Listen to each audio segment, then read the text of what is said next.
Good everyone, today's video. Today is a long awaited review because, well, I haven't actually done this thing yet. Um, I originally spaded this after I spaded the Nashorn, and I said I was going to do a review on this tank. However, during that time, obviously, I had to send in my PC for a repair, and I lost the files, obviously. And it's been meaning to come onto my mind, so I thought, okay, I'll get around to it soon enough, and I just kept leaving it and leaving it and leaving it, not taking it out, and then I thought, I've got to do it at some point because people will want to see the Sturer Emil. And well, here you go. So the Sturer Emil is a rank 3 5.0 tank destroyer with a 128mm K40 cannon with just 15 shots. Now, given the gun's caliber and penetration values, it is very likely you're going to get a one-shot kill. But obviously, there are still tanks that can bounce your rounds, such as jumbos at certain angles on turrets. There's going to be stuff like Churchills and just trolley armor surfaces that may block your shots, but that's unlikely. The Story Mill in real life had a reasonable reputation. As far as I've found, only two were built, and pretty much one of them was pretty much just wasted within a couple of minutes, and the second one I think got 30 kills and then was knocked out. That may be wrong, but obviously you're more than welcome to check yourself. Obviously, I don't claim to be a historian, so I mean, I know quite a bit about history, but I don't know everything. That's for definite. So the story mill appears to be based on a VK chassis, not an actual Panzer. This appears to be based off the, I think is it the VK 1601 or 3K002? I don't remember. Like, there's that many VKs, which are the base of their experimental tanks. This is basically based on an elongated version of those, but I'm not certain which VK. I know it's based on a VK as far as I remember. And obviously, with great firepower comes great responsibility. And that responsibility is both mobility and armor. It's pretty much the Ferdinand minus the armor, to put it simply. If you've not driven the Ferdinand, you're basically driving a shitter Ferdinand, to put it simply. I mean, the gun's pretty good, but given the 20-second reload almost and only 15 shots, I'd rather be in the Ferdinand. So the Story Mill is well known for being rather slow stock and even slowish spaded, and that is correct. This thing is really slow. But the gun, this thing hits like a train. The gun is pretty much similar to what you would get on the mouse. So you get 233mm of penetration on a stock round with 786.5 grams of TNT equivalent. This thing hits a tank and goes inside it, it's having a bad day, that's for definite. The upgraded round is pretty much the same but adds a bit more penetration by adding about 15mm and obviously improved angle surfaces penetration. You're obviously, well, you don't really need to upgrade to the Panzergranate 43, but I would recommend it at least to give you a hand. Obviously, tracks are very important to this tank because obviously it's slow and it's quite heavy and it also has rather a weak engine for its size.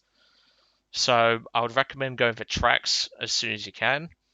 Engine mods will not make a huge difference to the vehicle, but they'll make something. So engine mods are definitely recommended. Adjustment of fire would also be recommended to improve the gun's accuracy. It will take some time to get used to the gun, but even so, once you start getting used to the gun, it hits like a train. And as I said, Panzergranate 43 is pretty much optional, but I would still recommend it for those that like a little bit more bang for your buck.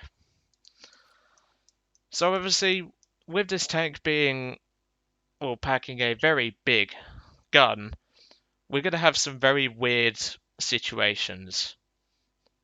Yeah, we don't have a roof, and you're going to see that problem in this gameplay. Now, with this roof gone comes 15 degrees of gun depression.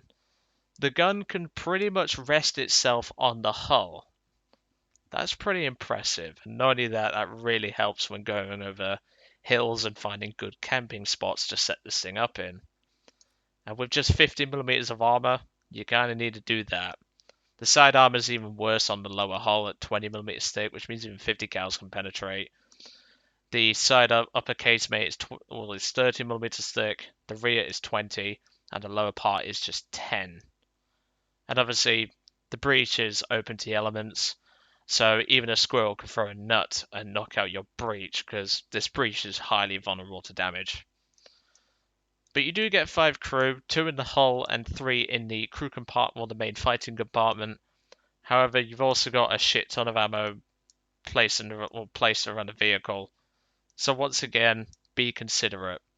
You don't want to get any situations where you might have a plane coming after you and that you need to evacuate the area, because this thing's not fast, as I've already said. With just 310 horsepower and weighing 36.5 ton, this thing really doesn't move that quickly. In terms of stats for the vehicle, I actually had a pretty fun time in it. It only took me one extra game to actually get the footage to actually play actually review this thing. 40% win rate, 13 deaths, most of which were to planes. 1 air kill, which I think was on was it a D510? Some jackass brought a D510 or something. I know it was something French, and I know it was something D. And basically he brought that and he ate a 128mm armor piercing shell for his efforts. And 61 grand targets destroyed. Pretty much no target required an extra shot. There was one case where a jumbo required 2 though, because I hit the engine block. But other than that, this gun is incredible. And to say it's my first time pretty much using a 128, I'm really impressed. So let's jump in and let's get into the Sturer Emil. Obviously, as I said, I only needed to play 1 extra game to actually get this thing done, which was quite happy for me. I did play a bonus game after to see if I could get anything else and maybe see if I could get higher in the kill range, but the first moment I spawned in, the moment I spawned in on that game, it was a full up tier against Russians only. Yeah, it didn't end very well for my team. Luckily, I managed to survive by hiding in a nice spot. Now, the gameplay is 16 minutes long, but don't worry, it wasn't 16 minutes, it felt less than that. Now, you may have noticed I said that this thing is rather slow. It does traverse rather nicely, as you see there. But what this tank lacks is top speed. You're about to see just how fast this thing is. And any second now, there we go, we're at top speed. That's not a joke, that is the top speed of this vehicle. 15 point something miles an hour, I think it's 0.7. This thing is the definition of insanity in terms of speed. I mean, that Puma is just he's making me look like a fucking turtle. That's how it felt. And it just really went from there, obviously. I'm just going to jump us ahead just to get us on the move. And obviously the enemy team have already made their way towards the A point. And this Puma was already calling out targets. Well, he was spotting targets, I should really say. Obviously, the Cromwell there had rushed the cap, obviously not waiting for his team. So, that's what happens when a 128 enters your crew compartment. First kill. And obviously, I'm wanting to play it carefully, because obviously, this thing is a very good sniper. However, obviously, you've got to be very considerate. Now, what the Puma didn't know is that there was a T-34 waiting just down there. Obviously, you can see his red mark. Well, you can see his mark there, but obviously, I didn't know he was there till, well, in just a few seconds. I'm actually going to look there. Obviously, I'm trying to get back on the rocks, I believe. And then I realised, hold on a minute, you're not capping. And obviously, I spot the T-34. I stop the tank, and well, even the thickest part of a T-34 will not stop this round. It does ricochet into the turret, but the sheer amount of explosive mass really does the job. Second kill. As I said, if this gun penetrates a target, it's going through, and it is killing. Only real exception is an overmatch, but I never really had that problem. So at this point, a ME410 is coming in to provide air support, and obviously I figured, okay, we've kept the A point. we should be good to move on and have a look around elsewhere. And this is where I'm going to meet probably one of the worst pay-to-win players I've ever seen in my life. At least old Harry has the courtesy of grinding it out via war bonds, so he's not spending a dime, which who don't like free stuff, so... But this guy? Fuck no. And he's just over there in a T-34-57 1943. That's the premium one, for those of you that don't know about your premium tanks. Unbeknownst to me, this guy is going to be a real menace for our team, but not till we put a 128 in his crew compartment. Kill number 3. What I didn't know at the time is this guy is the definition of a wallet warrior. Like, I always take the piss out of James for being a wallet warrior, but this guy, fuck no, he's far worse. Now, it's going to be around about this moment where he spawns in a TIS-MA, or a TIS-MA as some people call it, or a TIS-MA, or TAS-MA, or whatever people really want to call it. I just call it a TIS-MA, it's just easier. And he's going to come in with bombs, he's going to come in with 37mm, and there's also a Yak-9T, who's actually going to do most of the work on me.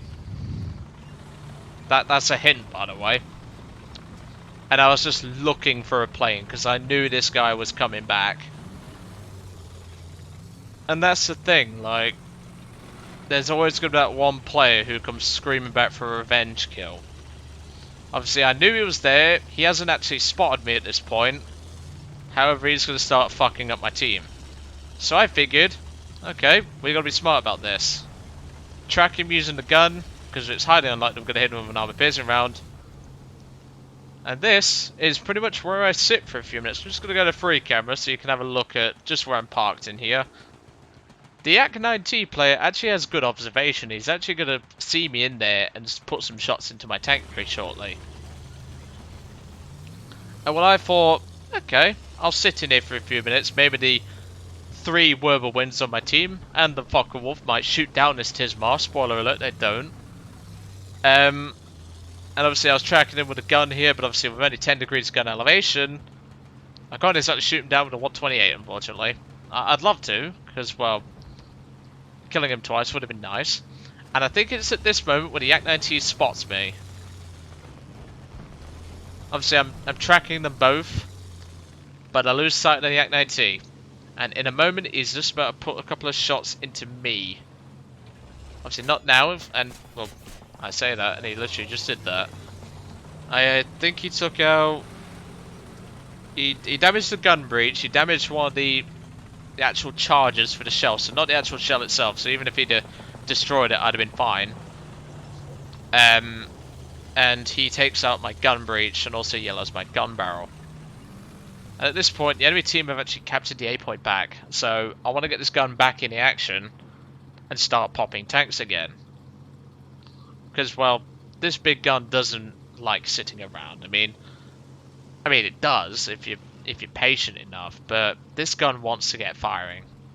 This is the sort of gun that you really want to keep in the action as long as you can. So I've just fixed the gun here, and my teammate over there in a Panzer IV-J is actually struggling against a couple of T-34s. So I figured, what better way to lend a hand to my teammate? I looked around, made sure the TIS-MA is gone, because I figured the Focke-Wulf was going to deal with the Yak-9T, which I believe he does. I thought, well, let's get back in action, see if I can get back up to the A point, and let's see if I can actually get into position. The only real issue I had with the Sturer Emil is when I was actually spading it. It's not the tank that I've got a problem with, it's the fact that it really doesn't have a lineup to back it up. It does have some 4.7s to back it up, but it doesn't have anything else at 5.0 that really backs it up all that effectively.